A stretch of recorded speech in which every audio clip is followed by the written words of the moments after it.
जिन्होंने एक से एक खूबसूरत गाने दिए, सुरों के जादूगर थे, वो महान म्यूजिक डायरेक्टर है ओपी नैयर साहब। नैयर साहब ने अपनी म्यूज़िक में, अपने संगीत में आशाताई की आवाज़ ज़्यादा यूज़ की और ये माना जाता है कि नैयर साहब की कामयाबी की और म्यूज़िक की कामयाबी की कोई वजह है तो वो आशाताई है, जो कि है। लेकिन एक बात ज़रूर है कि अगर आशाताई नैयर साहब की कामयाबी की वजह है तो नैयर साहब की कामयाबी की उससे भी बड़ी वजह है और उस वजह का नाम है मोहम्मद रफ़ी। ओपी नैयर साहब ने अपनी कैरियर की शुरुआत की 1952 में। उनकी फिल्म आई थी आसमान, जिसमें C.H. आत्मा साहब का गाना बहुत ही फेमस हो गया था, प्रीतम आन मिलो। उसके बाद की उनकी फिल्म थी छम छमा छम और उस फिल्म में पहली दफ़ा आशा जी ने ओपी नैयर साहब के लिए गाने गाए। उसके बाद की अगली फिल्म थी बाज, जो 1953 में आई थी और उस फिल्म में रफ़ी साहब ने पहली बार ओपी नैयर साहब के लिए गाने गाए। तो दिल की बात होती है, नजर तक आ ही जाती है। लेकिन ओपी नैयर साहब को जो शोहरत हासिल हुई वो फिल्म गुरदत साहब की आर पार थी, जो 1953 में आई थी। फिल्म में शमशाद जी और गीता जी ने एक से एक बेहद खूबसूरत गाने गाए थे। बाबूजी धीरे चलना, कार में भी यार कभी पार लगाती रे नजर। हेलो मैं हारी पिया हुई तेरी, अभी मैं जवां ऐ दिल, जा जा जा बेवफा। और इस फिल्म में रफ़ी साहब ने 3 गाने गाए थे। मोहब्बत कर लो, जी भर लो, अज किसने रोक। सुन सुन सुन जालिमा। फिल्म में जो कॉमेडियन थे जॉनी वॉकर साहब, उनके ऊपर रफ़ी साहब ने गाना गाया था। ऐसा कैसा होगा, तौबा काहे को करता। तो इस फिल्म में फीमेल प्लेबैक सिंगिंग के लिए शमशाद जी और गीता जी थे, आशा जी थी नहीं, और मेल प्लेबैक सिंगिंग के लिए सिर्फ रफ़ी साहब थे। उसके बाद में 1955 में फिल्म आई थी मिस्टर एंड मिसेस 55। ठंडी हवा काली घटा पाली गई जो, अब तो जी होने लगा किसी की सूरत का सामना। नीले आसमानी। 2 खूबसूरत ड्यूएट थे जो गीता जी ने और रफ़ी साहब ने गाए थे। चल दिए बंदा नवाज, छेड़ कर मेरे दिल का था। उधर तुम हंसी हो, इधर दिल जवां है। जॉनी वॉकर साहब के लिए वो ऑफिस का गाना जो रफ़ी साहब ने गाया था, जाने कहा मेरा जिगर गया जी। और इसमें कव्वाली टाइप का गाना भी था जो रफ़ी साहब ने गाया था। मेरी दुनिया लुट रही थी और मैं खामोश था। तो फिर से एक बार देखिए, मिस्टर एंड मिसेस 55 जो कि एक म्यूजिकली बहुत हिट फिल्म थी। अगर उस फिल्म में आप देखेंगे तो फीमेल म्यूजिक जो था, फीमेल प्लेबैक सिंगिंग जो था, वो गीता जी थी और मेल प्लेबैक सिंगिंग सिर्फ रफ़ी साहब। और 1956 में ओपी नैयर साहब की वो super duper musical film CID, Rafi साहब ने 2 ड्यूएट गाए थे। एक उन्होंने गीता जी के साथ गाया था और एक उन्होंने शमशाद जी के साथ गाया था। आंखों ही आंखों में इशारा हो गया, वो लेके पहला पहला प्यार भर के आंखों में खुमार। उसके बाद में शमशाद दूध मेरा क्या नाम रे, नदी किनारे गाँव रे, कहीं पे निगाहें कहीं पे निशाना। And last but not the least, उस वक्त की बॉम्बे, राज की मुंबई, उसके ऊपर का आज तक का सबसे बेस्ट गाना जो आज भी गाया जाता है।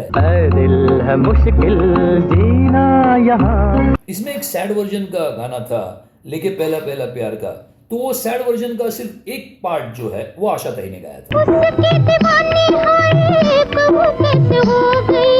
1956 की CID में भी उनके मेन फीमेल प्लेबैक सिंगर्स थे गीता जी और शमशाद जी, और मेल प्लेबैक सिंगर सिर्फ रफ़ी साहब। 1957 नया दौर, ये वो पहली फिल्म है जहां पे आशाताई ने फॉर द फर्स्ट टाइम किसी लीड एक्ट्रेस के ऊपर सारे गाने गाए थे। लेकिन उस फिल्म में भी देखिए, सारे एक से एक गाने रफ़ी साहब ने गाए हैं। ओड़े जब जब जुल्फें तेरी, जब ऐसे चिकने चेहरे तो मांग के साथ तुम्हारा, मांग के साथ तुम्हारा।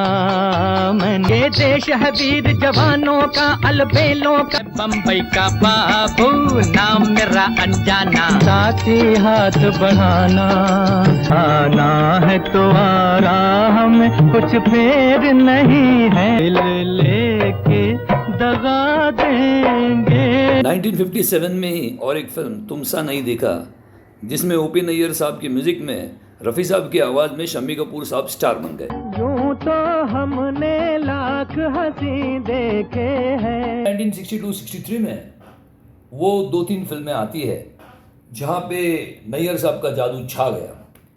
पहली फिल्म है एक मुसाफिर एक हसीना, दूसरी फिर वही दिल लाया हूँ और तीसरी कश्मीर की कली।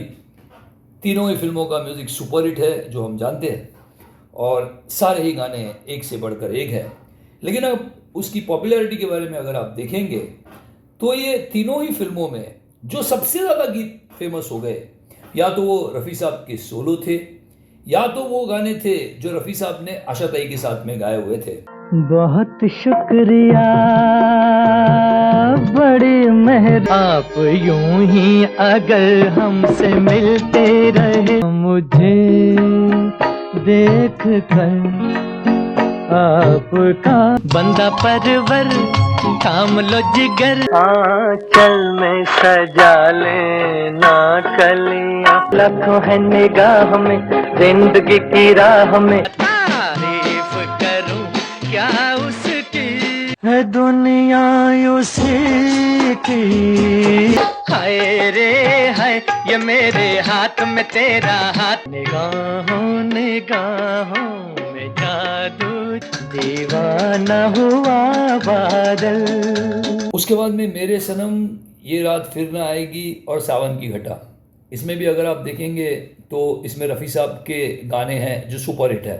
हमदम मेरे मान भी जाओ, टुकड़े हैं मेरे दिल के, पुकारता चला हूँ मैं, फिर मिलोगे कभी इस बात, जुल्फों को हटा ले चेहरे से। उसके बाद में एक दौर आया जहाँ पे नैयर साहब किसी बात के वजह से रफ़ी साहब से खफा हो गए।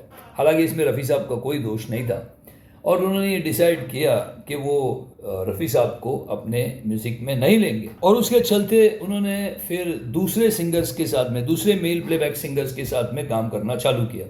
ज़्यादातर गाने महेंद्र कपूर साहब ने गाए, मुकेश जी ने भी गाए, किशोरदा ने भी गाए।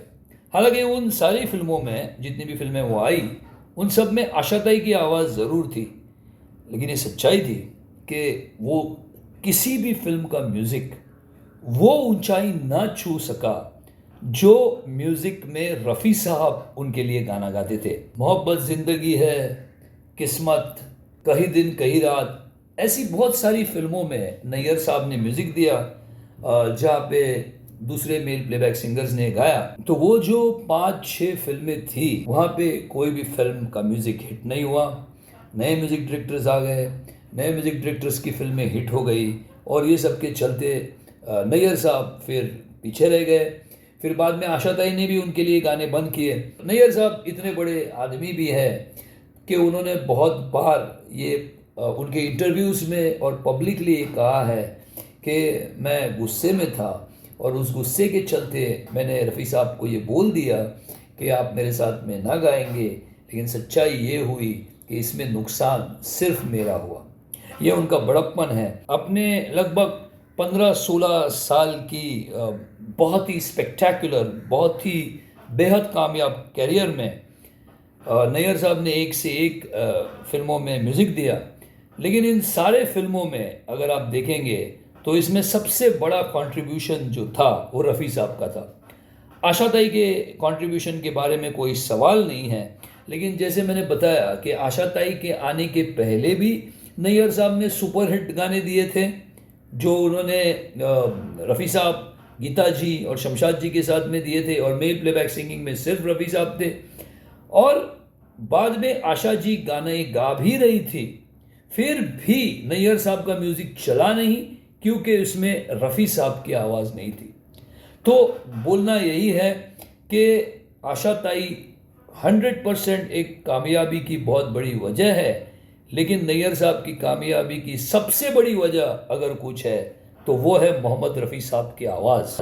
बस गाइस, ये शायद ही बहुत कम बोला जाता है, या फिर इसके बारे में शायद उतनी मालूमात नहीं होती है। आप भी आपकी कमेंट्स दे दीजिए। And this is your host Milind आपके साइनिंग ऑफ। और लाइक कीजिए, चैनल को सब्सक्राइब कीजिए। Thank you very much and take care.